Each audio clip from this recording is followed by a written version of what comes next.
It was the largest series of heavy bomber strikes since the Second World War. But in 1972, U.S. President Richard Nixon was desperate to force North Vietnam to negotiate. In the just-released tapes, Nixon tells his Secretary of State Henry Kissinger he needs to hit hard to get results and plans to ignore critics at home. The point is that, as we know, we couldn't do it with anything for B-52s because, goddammit, there's nothing else that can fly at this time of year. Mr. President, within 10 days, you got these guys to the table, which no other method could have done.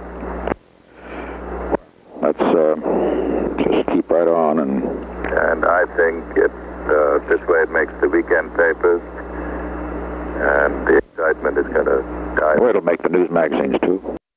The tapes also reveal Nixon's concerns at revelations about a burglary by Republican operatives at the headquarters of the opposition Democratic Party, the infamous break-in at Washington's Watergate building.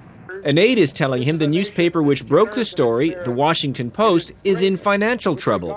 The Post is in trouble on their news syndicate now.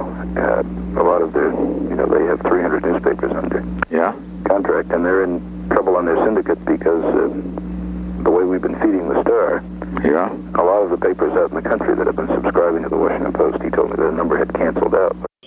But it was Nixon who was ultimately canceled out by the Washington Post's revelations and by the ensuing public outrage. He stepped down in disgrace in 1974. I shall resign the presidency effective at noon tomorrow. This is the 12th release of tapes of the conversations Nixon secretly had recorded, the same recordings which helped cause his downfall. Nick Spicer, Al Jazeera, Washington.